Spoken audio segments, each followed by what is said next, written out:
Mamie belle, la moustache et la capuchon.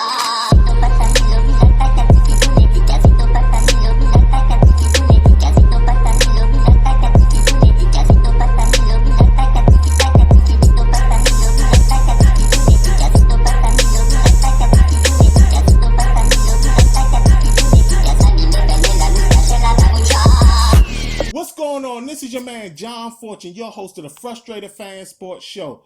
And today we got the upcoming Atlanta Falcons versus the Washington Redskins, the third preseason game, which we're going to see most of the starters. And today I got on two special guests. These guests are pretty good guys. They're from the Forever I Love Atlanta Sports podcast. Go ahead, y'all. Introduce yourselves. It's your boy, Coach Mario. You can find me at the Real One Baby on Twitter. Always talking about Atlanta sports. All right. Hello, how everybody doing? My name is Don. I'm one of the other co-hosts for the Forever I Love Atlanta Sports podcast. You can hit us up at on Twitter at FILA_SP. You can also follow us on Twitter at FILA Sports Podcast. And you can also follow us on Instagram at FILA Sports Podcast. We also have our YouTube channel. We are close to 300 subscribers. We just started our podcast back in January, like the week before the Super Bowl. And you just type in Forever I Love Atlanta Sports Podcast in YouTube. Our channel will populate, and you can go subscribe to our channel. We appreciate the love from everybody. I know you guys are with Redskins country. Yeah, we're all Redskins here, but trust and believe we're also football fans.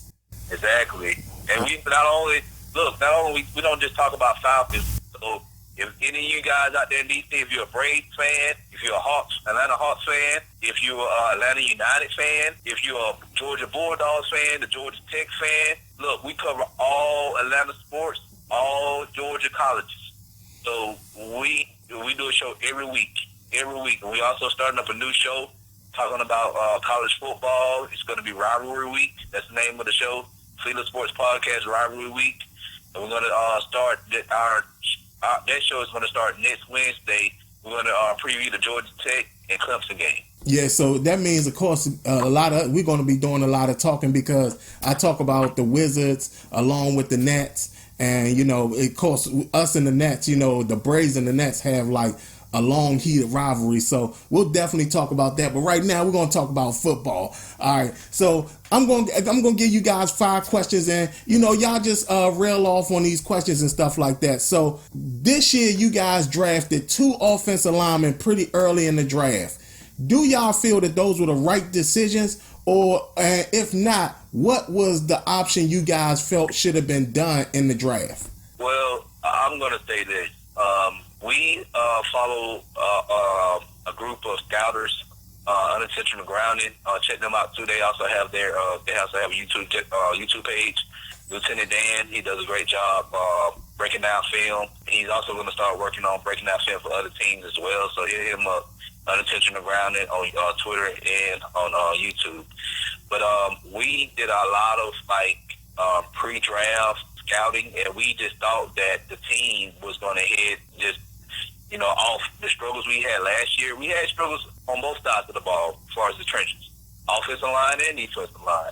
But we really thought the emphasis was going to be D-tackle, and we thought Christian Wilkins was going to be our guy, the D-tackle out of Clemson. But he went a pick before we did. He went to Miami. They had the 13th pick overall, and they picked Christian Wilkins. All right, but we also knew in the back of our mind that we need to protect Matt Ryan, because Matt Ryan, he's getting up there in age. We got to protect him. We just paid this man $30 million a year, 5 years. All right, and one thing about about our owner, Arthur Blank, he's gonna do everything to keep Matt Ryan happy and healthy. All right. So drafting 2 offensive linemen, Chris Lipstra at the 14th overall pick and Caleb McGarry at the 31st overall pick. It was a safe pick. Both of those picks were safe. So let me tell you why. Like we just said, Matt Ryan's getting up there in age. He doesn't need to be taking hits. This man was sacked 45 times, I believe, last year. That's a lot. A lot of people thought that Matt Ryan had an off year. He did not have an off year. This man, he pretty much had the same numbers as his 2015 MVP season. The problem was we were 7-9. We didn't go to the playoffs because of injuries on both sides of the ball, mainly on the defensive side of the ball. We couldn't do nothing on defense either. So just drafting Chris Lindstrom, I think that's going to elevate our run game, because the thing is, we need to run the ball. If you cannot run the ball, and if you don't have good defense, you're not in the postseason. That's just fact. Yeah, I definitely agree with y'all on the Chris Lindstrom thing, because being in D.C., we got to see Boston College a lot. And him and it was another guy, John something.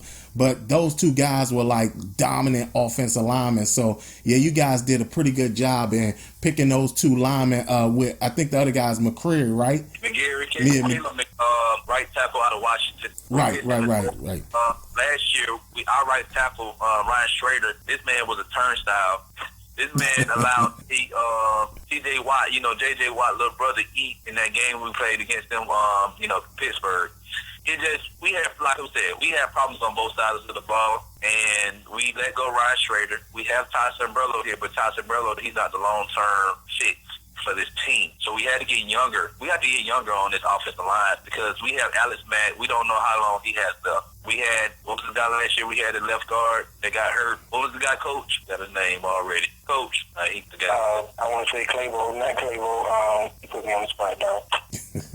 I forgot his name. His name would come up to, I got a brain fart, but his name would come up to me. But he got hurt a lot. He was older. He's like 32 years old. He couldn't stay healthy. And then we also had Jake Matthews. Like, he's pretty much in his prime right now. So outside of Mack and Matthews, we had really nobody on the offensive line. Nobody. Everybody we had was pretty much people we picked up leftovers from other teams. Man. Well, sticking with y'all offense, we've been hearing reports about, Julio Jones not being happy about his contract and the possibility of Mohamed Sanu being the odd man out. I mean, is there any fears that one of them or both of them will be gone in the next season or during the season? Well, I mean, first of all, I think the Julio being unhappy with this contract thing is a little bit overblown.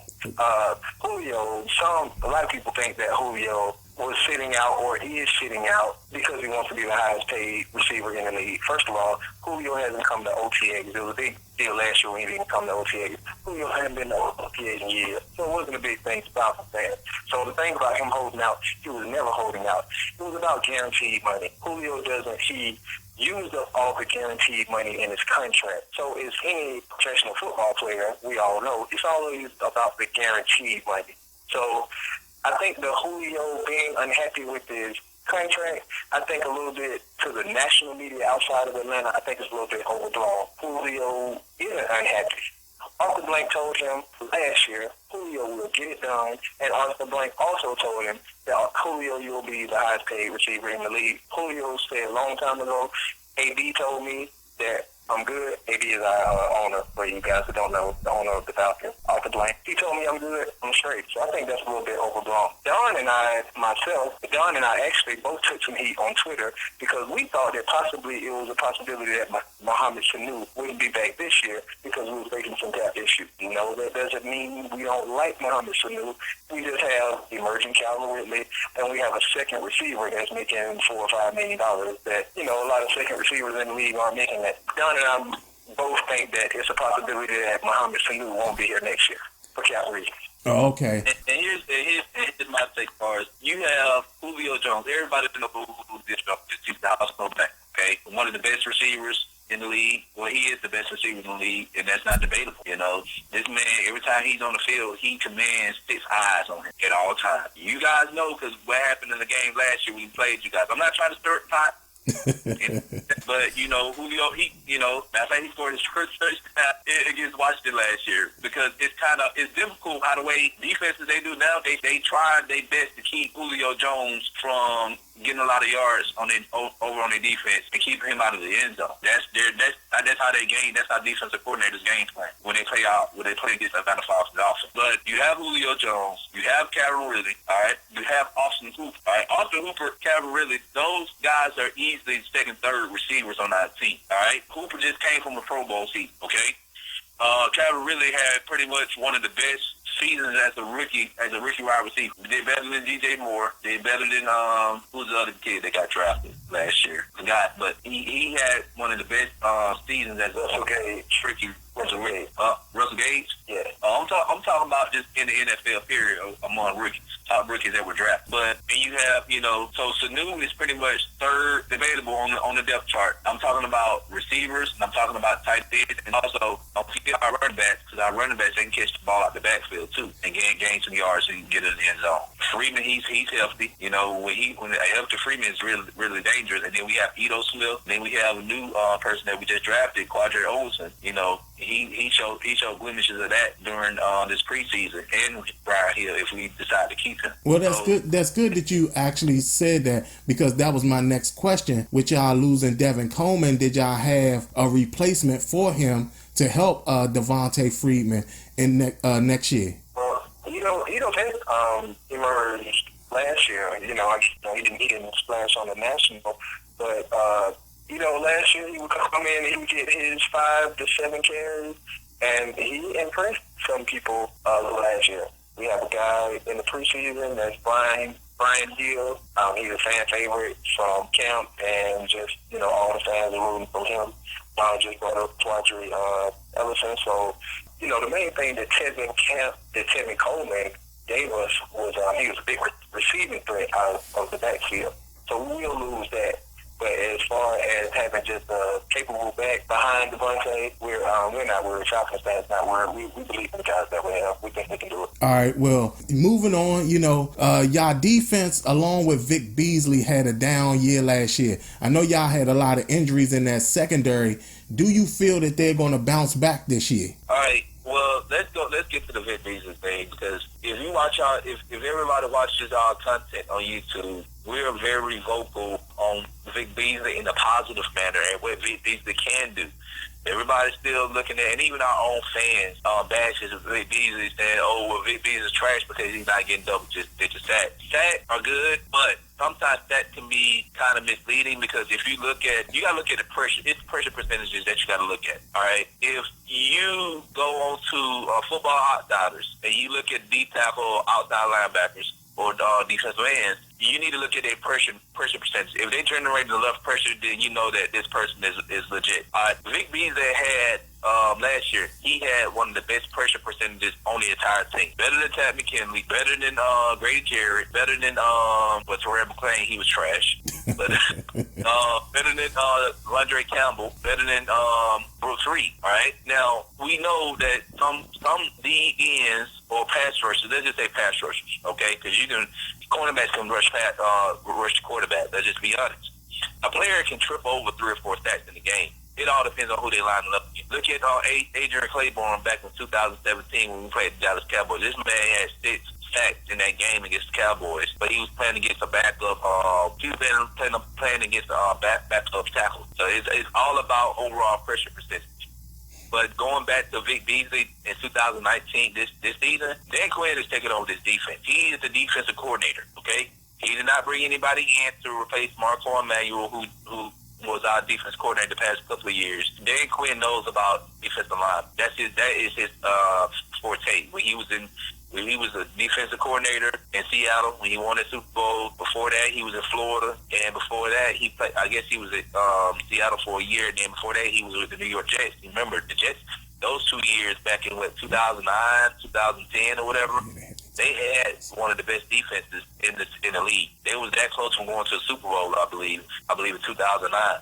And Dan Quinn was on that squad. He was on that coaching staff. He was the defensive line coach. Yeah, I think that, when it comes to Dan Quinn, I do think that, he has to make a bigger impact on the defensive side, but I understand that it's hard sometimes as a head coach, but you can kind of tell that his influence wasn't the same when you guys were playing last year. Definitely, because one of the things I noticed, the defense was boring.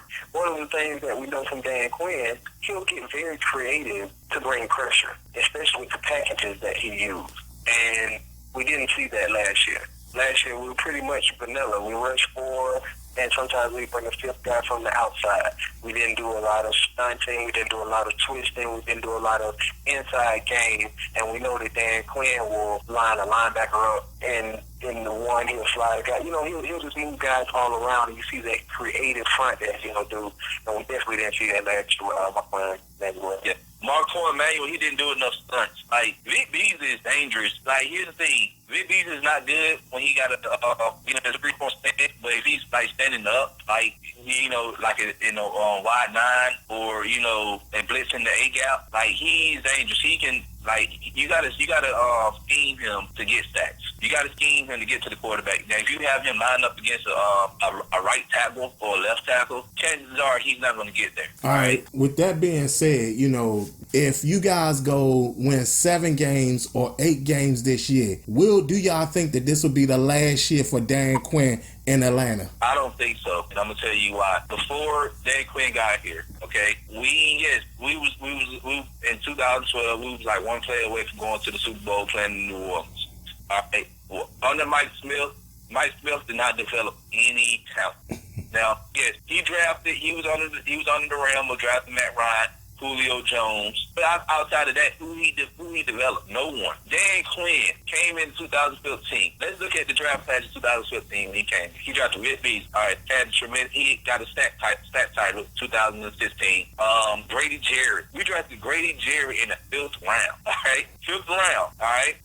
Who else out of that year? Okay, that was about it. And then we drafted Tevin Coleman 2015 as well. 2015 we drafted Keanu Neal. Everybody pretty much, I remember draft night, everybody thought that drafting Keanu Neal was a horrible pick. Well, it turned out that was a great pick. All right.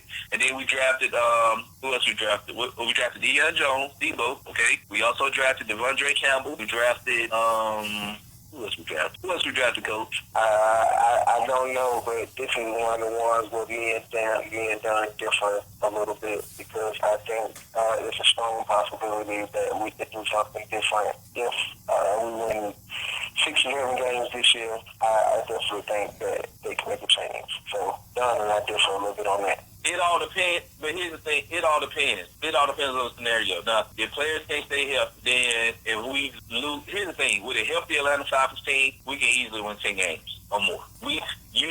Everybody has seen that. Everybody has seen that. You've seen that in 2016. You've seen that in 2007. 2017, we made the playoffs. All right, we was one play from playing in the NFC Championship game against the Eagles. But we had Steve Sarkisian calling the offense, and yes, enough, everybody knows what happened with Steve Sarkisian.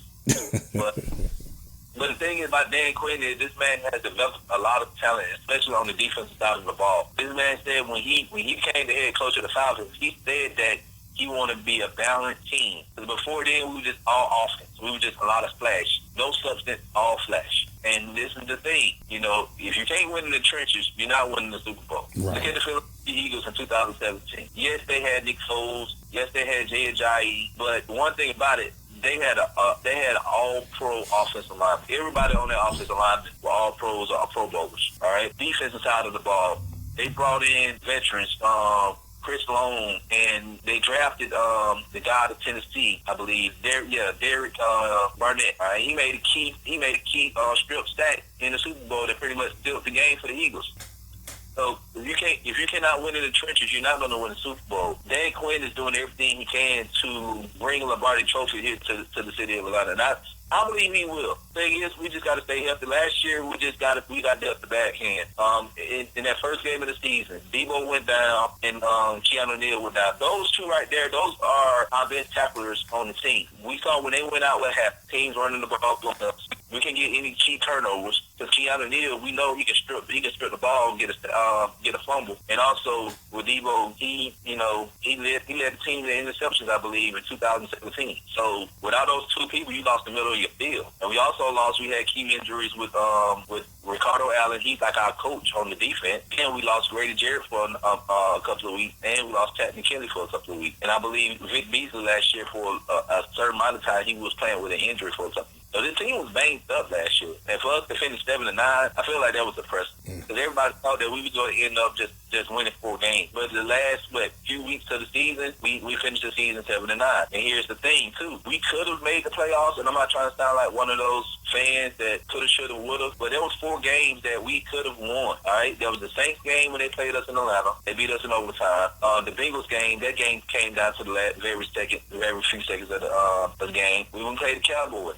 They won. I believe they won the game by field goal. And then there was another game, I believe. I forgot the top of my head, but there was 4 games we could have easily been 11-5. But I'm glad as a realist that we did not win those games, because we knew we had a problem. We had a depth problem. We had no depth. Now, this year, looking at the preseason game, yes, we have not won a preseason game yet, but these second and third stringers have been playing out of their mind. And I'm looking on the defensive side of the ball. Jermaine Grace been playing well. I know he's going to make the team. Austin Larkin, one of the defensive ends we have.